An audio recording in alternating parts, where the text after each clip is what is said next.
In this video, I'm going to get started with testing and debugging. The first thing I want to start with is determining what my code coverage is. So for that, I'm going to go to the browser and we're going to look for SimpleCov. Go to the SimpleCov page on GitHub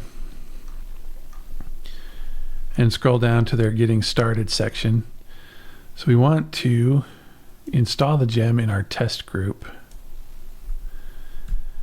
So I'm going to switch back over to Cursor and we'll open up our gem file. And in our test group, we're going to include SimpleCov, require false. And I'm also going to include the Tailwind CSS HTML formatter because I think that's a lot nicer than the default. We'll save that and install those gems.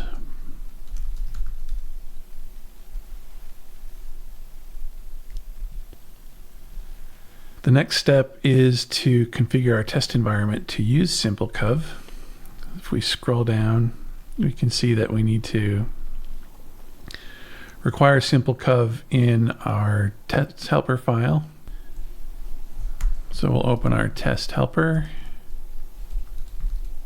Here in our test helper, we're going to require SimpleCov, and we also want to require the Tailwind CSS formatter. And then we want to start our SimpleCov process. So this suggestion here for Rails is what's called a profile. And a profile, when you open up this block, you can add additional configuration options for SimpleCov. So in this case, we want to set the formatter to use the Tailwind formatter. If we go back to the documentation, we can scroll down and see that here's the example output for the default HTML formatter. I'll show you what the Tailwind looks like and how it compares. So I'm just going to look for profiles, and we can see what the Rails profile includes by default. So it adds filters, which is telling SimpleCov what you want to ignore, and then groups you can set up to group certain files or file types into groups. So your controllers and models, helpers, libraries. If you were to create service objects, for example, and add a services folder under your app folder, then you could go ahead and create a group. So you'd add a group called services and show that it's in app services. For the Tailwind formatter, you'll see that it creates another tab. So if we save this, we can run our test, Rails test. They ran our test suite and it created this coverage file here, or this coverage folder. If we want to open this up, we can right click and copy the path. The problem that we're going to run into is if I paste this path here, we can see that it's inside of the container and we won't be able to access it in our browser using the file protocol. And we can't use the HTTP protocol because there is no web server running to serve up these coverage files. So instead, what we can do is I'm going to reopen this folder locally outside of the container. Then I can copy the path for this, and then we'll reopen inside the container. Now, when I go to my browser, open up a new tab, I can paste that. And now we can see the output that was generated by the Tailwind formatter. So I'm going to save this tab so that we can come back to it later. The other thing that I don't like is that this coverage directory is placed in our root folder. And we can see here that it wants to be tracked by Git, and I don't want to track it. One way to deal with that is to add a line to the git ignore file to ignore this folder. But I like to keep the root folder as clean as I can, and the temp folder isn't being tracked as it is. So let's just tell it to put that coverage folder here in temp. So we're going to delete this. And then in here, what I want is I want the coverage dir, and the default is coverage. And we want to put this in the temp folder. So I'm going to save that. I'll run Rails test again. And now we can see that the coverage folder is inside of our temp folder. So I just want to update this pinned URL so that it knows to look in the temp folder for that. Now that that's done, let's head over to Tower and create a new branch. We'll call it testing.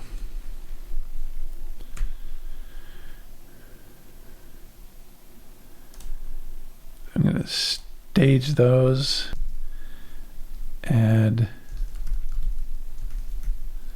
simplecov, commit that and sign it. And I actually committed it to the wrong branch.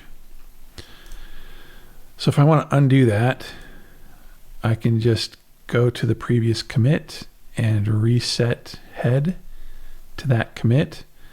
We'll keep our changes. Reset and then check out the testing branch. We don't need to stash those changes.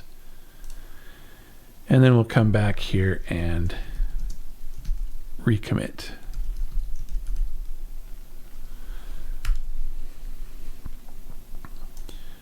And now we see that we've got our commit there. All right. I'm going to close these files. The next thing I want to show you is the test runner that we get from our Ruby language server.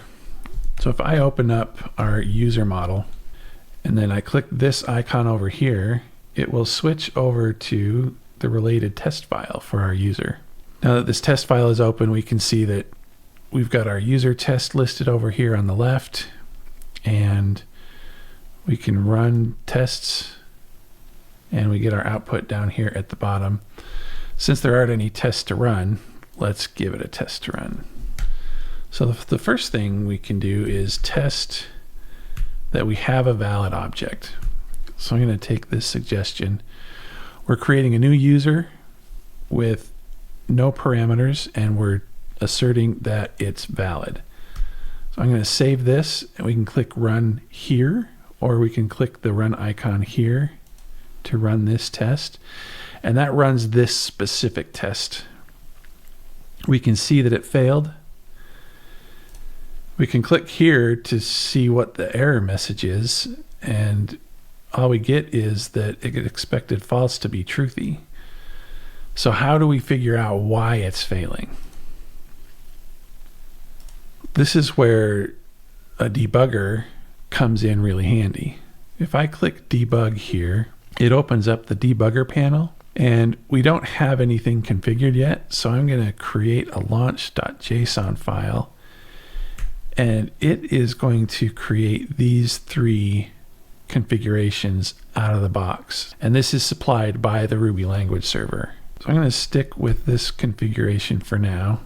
And we can see that we've got a variables section here, a watch section. So if there's a particular variable that you want to watch as you're going through the debugger, you can put that in here. The call stack section keeps track of the call stack as you're working through your code. And then at the bottom section here is a list of breakpoints. Let's close this configuration here. If I run this test again, our test fails. And if I click debug, we can go to the debug console here, and see that it ran and the debugger disconnected, but nothing really happened. So in order to use the debugger, what we need to do is start setting breakpoints. So I'm going to set a breakpoint here on our new user. Now if we click debug, it's halted execution at our breakpoint, and we can start drilling down into things. We've got our buttons up here so that we can move through our code. So I'm going to step over this line, and we'll notice that user has now been set. So what we can do is we can actually step into this assert method. Let's take a look at what the context is. Right now it's nil, so we'll step again.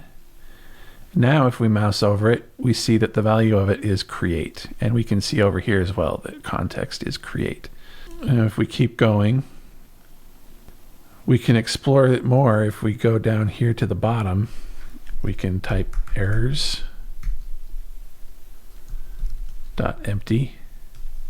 and see that we get false. If we want to look at what is in errors, we can type that and we get back this active model errors object.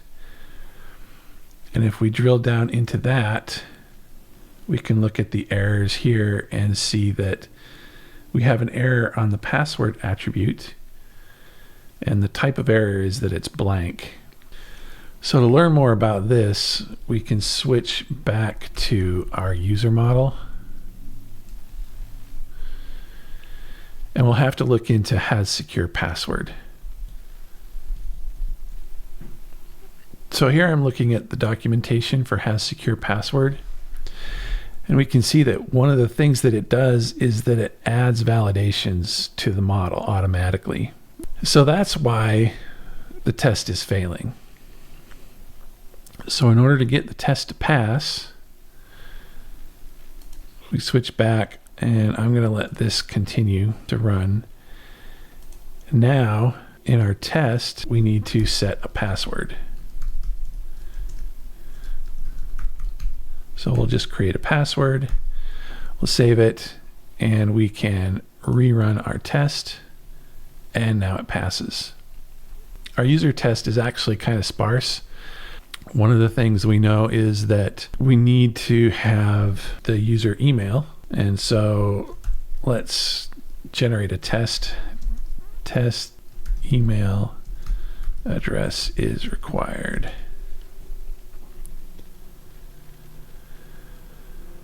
So we get this test here where we create a new user, we set the email address to nil, assert that it's not valid, and that it includes an error message, can't be blank. Now I have seen where error messages are tested or not. It's up to you. It's possible that you could make your test more brittle if you're testing for specific strings. If you go and change your error messages, or if you're doing localization and the error message is in a different language, your test could fail. And so it just depends on your circumstance. We're going to leave this as it is and go ahead and save this and then run this test, and it fails. Now we can switch over to our user and add a validation for presence. Save it, switch back, rerun the test, and now it passes.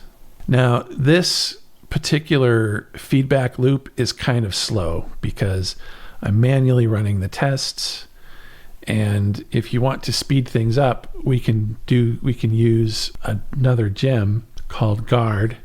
So if I open up my gem file, we're going to go to the development group, and I'm going to add guard, and we're also going to add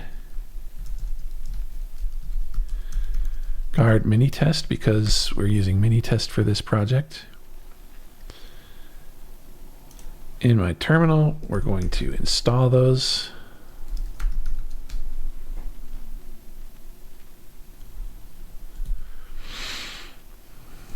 And in tower, we're going to say install guard gem and switch back. One of the first things we need to do is initialize a guard file for Minitest. So now we've generated a guard file, and if we look in here, we have some Minitest configuration. And we actually want to set this up for our Rails project, so I'm going to get rid of everything except this Rails 4 section.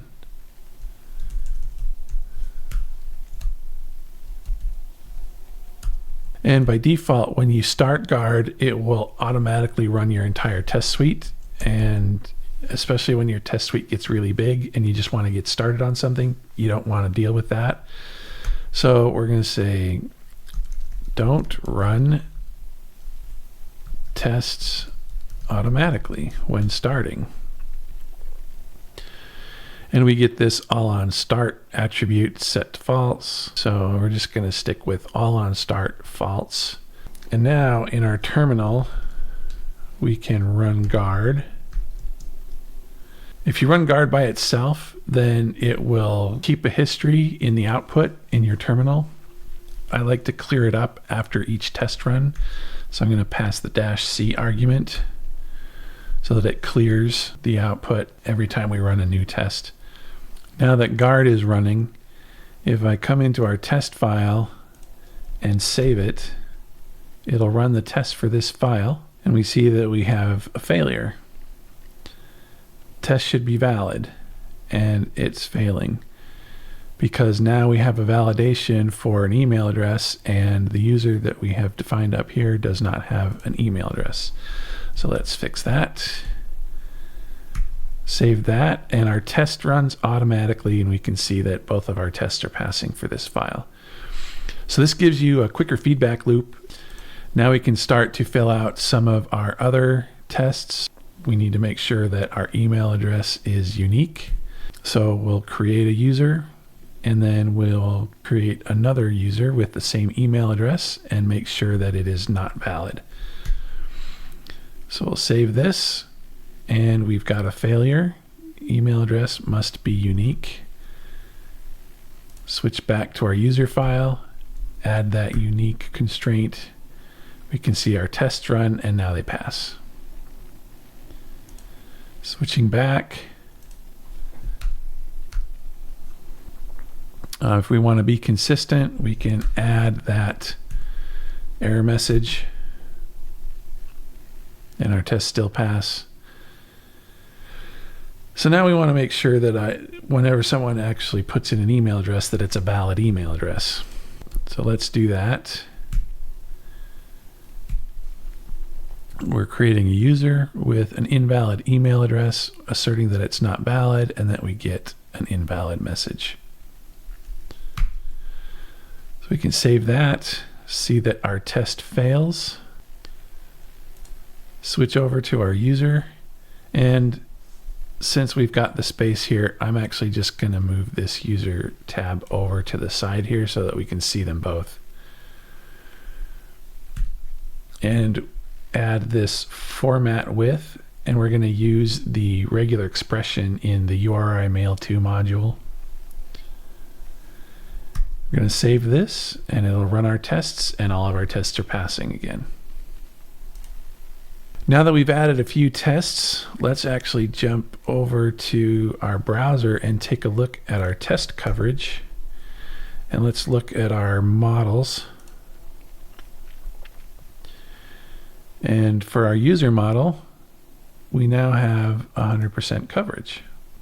We can also see two other models that don't have any coverage at all. If we look at the session, we can see that there's this belongs to user. And if we want to fix that, we can open up our session test, which we don't actually have. We can open up our session model here. So let's actually come down into our models and create a new file.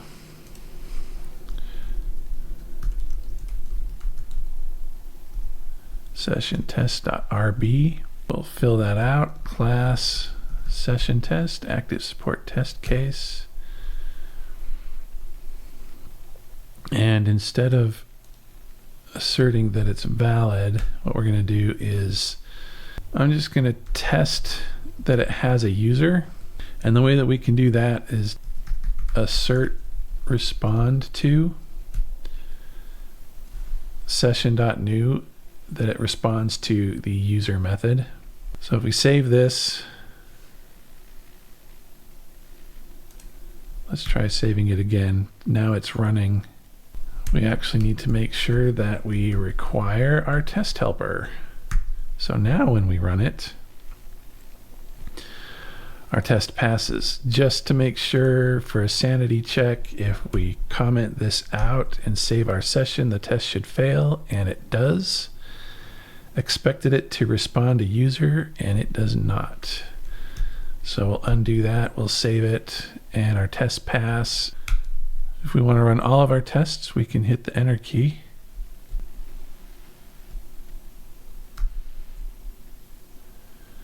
There we go. So now our session model is 100% covered. So you can use this to determine where in your code base you're missing coverage, what files to focus on, and see what lines aren't being covered specifically, and then you can go write your test for that. Now that we have our session model covered, we can actually, let's take this guard file and add it to the last commit. We'll commit this debug configuration, configure Ruby debugging. Commit our user test, add user model unit tests. And finally, add session model unit tests. And so that wraps things up for doing some initial configuration on our test environment, getting some debugging configured in our editor, and walking through a couple of debug sessions. As always, if you have questions or comments, please leave them in the comment section below. And thank you so much for watching.